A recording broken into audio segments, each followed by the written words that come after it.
Good morning. I'm your friend Scotty Ray. Believe it or not, January the 5th. We're getting on into the month, aren't we? Right now, it's cool. If you haven't opened the front door and warmed up a car dish yet, 39 as you're beginning the day.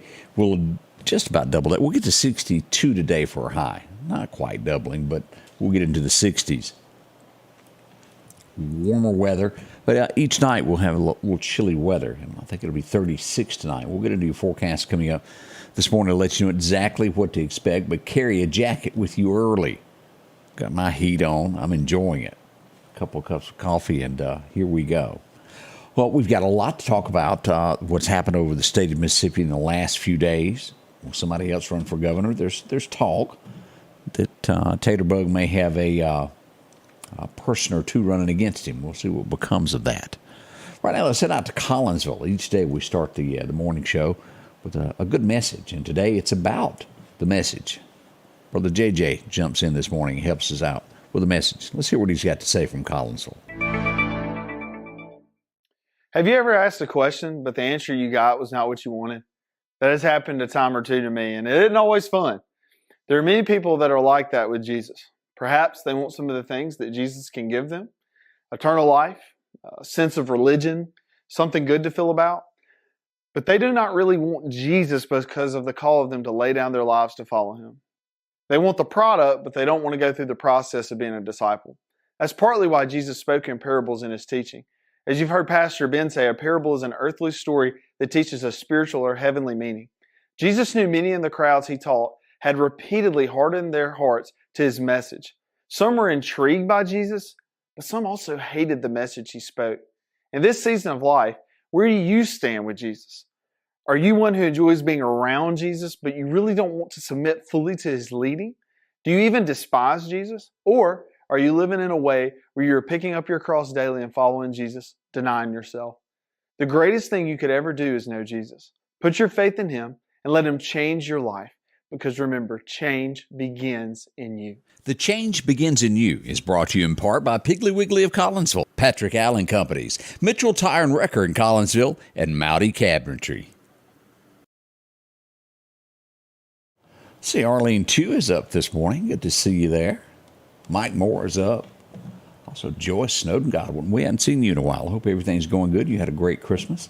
A lot of you up and stirring today. Glad to have you by it. Well, we'll give the area a B+ for last night.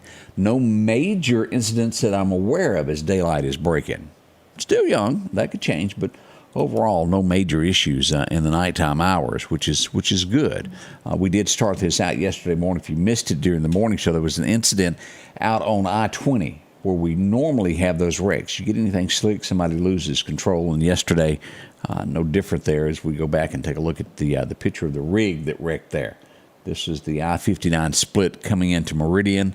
Everything was kind of held up for a little while due to that till Simmons could get the truck removed from the 4-lane. Everybody was okay. The driver was not hurt.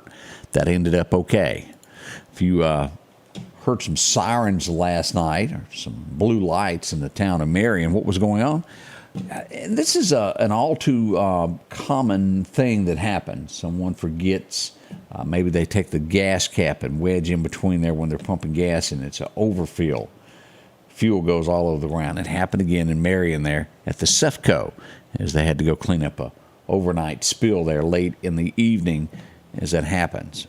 It's just, as much as gas is, Lord, you don't need that happening to you, do you? But that was the scene there in Marion. Nothing major with it, though. As we look at what the Lauderdale County Sheriff's Department is releasing, I have not spoken to Kemper nor Newton nor also in Neshoba County to get their numbers yet.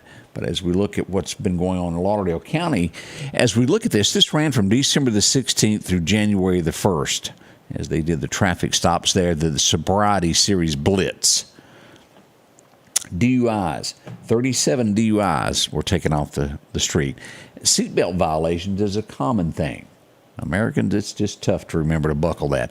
155 citations was issued for that. Uninsured motorist. I bet that's really a low number when you come to it of who actually has insurance. A lot of people drive without it. 142 tickets written for it. Child restraints. Look at that, 42. No, it's actually 25. I read that wrong. That's a common thing also. And then fugitives apprehended at checkpoints were 31. That would be people that have a warrant out for them. When they check those driver's licenses, they run it and they go, whoops. They were busy over the holiday. As we go to Clarke County this morning, our friends at Clarke County Hot Topics were talking about a possible burglary that happened there, and a car was stolen. As we see here, the Sheriff's Department, they're on the side of the road. That's Highway 45. This supposedly happened at 18 and 145, vehicle stolen. The sheriff's deputies there. This was abandoned on Highway 45. So, yeah, there was something a little more to it than just a thought. But a CTS Cadillac left on the side of the road as they investigate that. I'm sure that's being fingerprinted and a whole lot more. Maybe they'll be able to make an arrest before long. Would you hope so? Nothing worse than having your things stolen, is it? Also, a little issue there, and this does happen from time to time. We see it in Meridian. We've seen trucks get hung. We've seen people that, well, can't back or misjudge. And, well, that happened in Quitman yesterday as an 18-wheeler was trying to back up to the Family Dollar. As we go here to take a look at the pictures of what went on there. Yeah, it sort of got hung in the grass there. That's one of those situations where you hate to make the call. But it had to be done. Got real close there as that went in there right around the light pole there. No major harm done, but it still doesn't look good to the company, does it? Didn't think so. That's what we had going on in Quitman. As we start looking around the state of Mississippi, at things that are going on, embezzlement cases. It happens from time to time. We hear from Shad White a lot on these. And you can bet behind the scenes his office is working to bring down more. But the Oxford police, there's nothing worse than somebody working for you. And our friends at Dark Horse Press make this announcement this morning as they've got someone who's been arrested for this by the Oxford police as we pull this up, embezzling from a business that he worked for. It's a felony, but depending upon the amount he took there. But he did cross that line there. 34-year-old Robert Walker of Water Valley was taken into custody. 4 more charges against him. He will face a judge. And always remember, you're innocent until the gavel comes down and says that you actually owe. Now, maybe you've heard about this, and I want to be clear about this when you hear these headlines. Excuse me. Jackson police. Don't assume that, we don't know all of it, but don't always assume that a police officer is guilty of wrongdoing. We have 3 police officers in Jackson, Mississippi, who've been placed on administrative leave. It's a policy when this happens. They had someone that was taken into custody that died in police custody. They're on administrative leave until it's determined what happened. We don't know all the details. They could have had a heart attack. We don't know. But 3 police officers on administrative duty until this is decided. NBI and all of this will be involved. Again, don't jump to conclusions. We don't know what happened there. We'll see, though. The truth will come out on that before long. We had a state representative. His daughter was missing. State Representative Stamps said his daughter was missing as they did a search. She was found in Florida. She's okay. As a parent, I think all of us can be scared on something like that when that's discovered you can't locate a child, no matter how old they are. Jackson, Mississippi today, water pressure is low, so they've had to make adjustments to the schools because, well, you can't have children coming to school not having water. So they're doing virtual for today and tomorrow in Jackson, one of the largest school districts we got in the state. Due to that. And it's very understandable that they had no choice in that. If you don't have enough water pressure for kids to wash their hands, drink water, go to the restroom, they don't need to be at school in the building. So they're waiting that out. Hopefully that'll be fixed within a couple of days. It just goes on and on in Jackson about that water, doesn't it? This group blames that group. Someone should look back and see where the actual money that was allocated to begin with, where it went.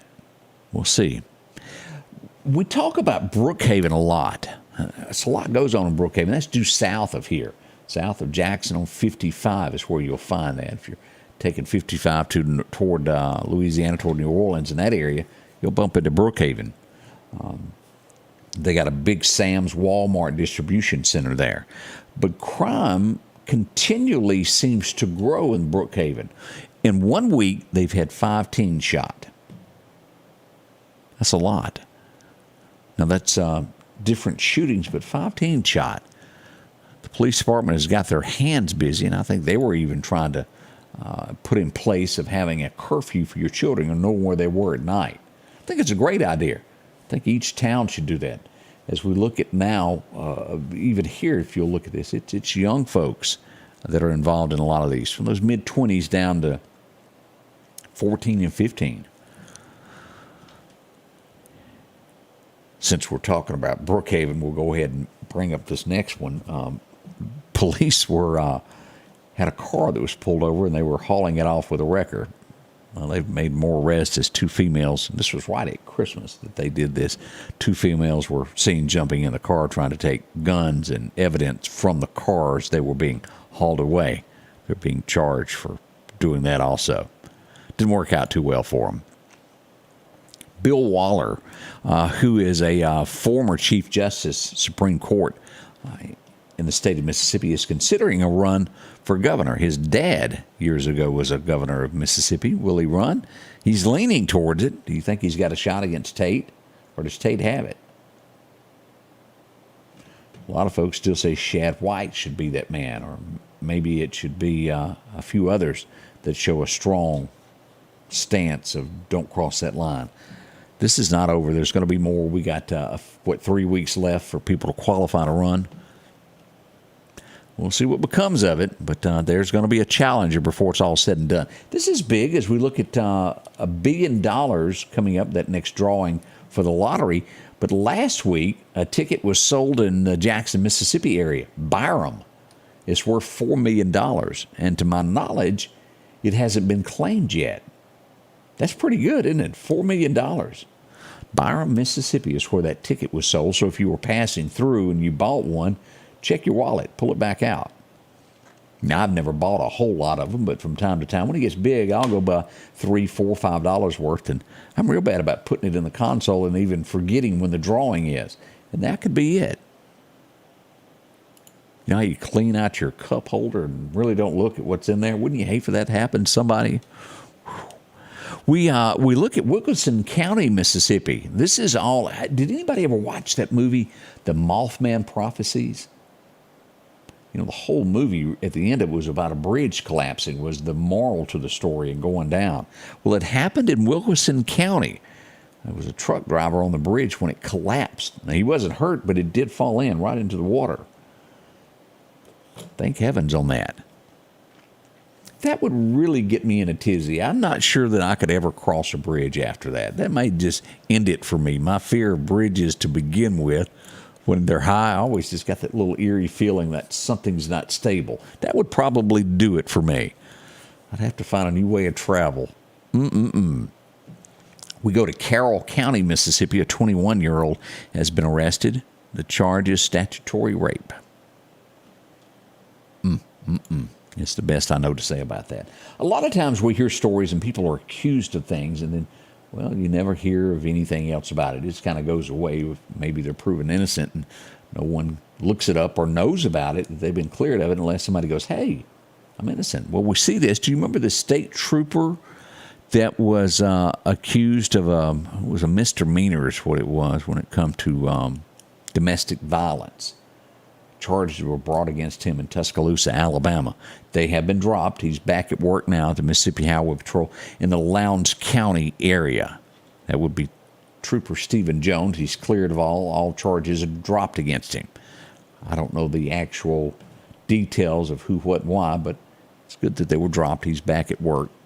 No fear there. You never know what the real story is on things like that. Tragedy. As we wake up on this, we've covered this before, and I'm afraid it won't be the last time we have to talk about things that go on like this. We go to the state of Utah. You don't hear a whole lot about Utah, except maybe that guy that's got the, 4, 5, 15 wives. I don't know how many he's got, but he's got a lot. But police find 8 people dead in a home yesterday. Have you heard about this? 3 adults and 5 children. Most likely what the case is on this is the parents, one of them took the lives and killed everybody, then took their own life. welfare check was done. Police found the scene. They say they do not see where foul play was involved in this. Of outside is the way it was worded. That tells us most likely somebody in the home. They haven't said who they thought did it yet. But a parent of some sort, an adult, most likely done this. Isn't that sad? Breaks my heart to even have to talk about these stories here. 2 or 3 of these. They were supposed to be church-going people. We don't know what really went on there. Multiple stories about that this morning as we look at that.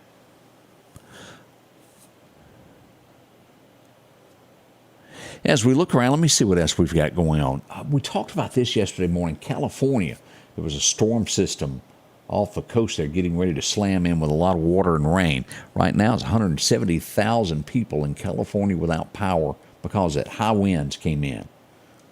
Speaking of that, we'll tell you about the gust here in a little bit. Cool with 60-degree weather gust. It's chilly there. Now, this is new to the state of Tennessee, and I think I agree with this law. Y'all tell me if you do or you don't. But if you have somebody who is a drunk driver who kills someone, let's say a parent in a wreck, that they should have to pay child support to the siblings of those other parents until they turn the age of 18. It looks like that is supposed to be the case. Two parents were killed in a wreck, left their 3 children with no parents. Looks like a man's going to be charged with that and have to make payments to the children. I think that's good. Now, I know the next answer on this, and I don't have all the fill in the blanks on this. You take somebody like that goes to jail who can't work, who doesn't have a large bank account. How do they make the payments then? I don't know. I don't have all the answers to that. But it's a good cause, and maybe it will make people think before they get behind the wheel and drive. That's awful. But they lost their lives. This is heating up as we start to see more and more people announcing in Lauderdale County. We'll talk about this morning. Justice Court Judge 1. This is where we went to the retirement party of Ricky Roberts last week. A lot of people showed up for that, and there's a lot of people wanting that position. As we look at this point right now, Merritt Berry has signed up. He's ready to run. Also, Charles Graham and David Rosenbaum Jr. has also signed up to run for this, and we understand that today the courthouse, someone else will announce their candidacy for it. We'll go down to see what happens today at lunch at the Lauderdale County Courthouse, see who's going to be running for it. That'd make 4 in that. Well sought-after position. Ricky will be running for sheriff, and that will be on between him and Ward Calhoun as we watch the races. Paul Early, nobody wants to run against you. What is this, second, third time? That's what we've got in headlines this morning. We're going to come back here in just a moment, look at your forecast. It looks great, but as we said, warm up that car this morning. Right now, we're sitting at a chilly 39 degrees in Meridian as you wake up. We'll be right back with more as we begin this cool morning.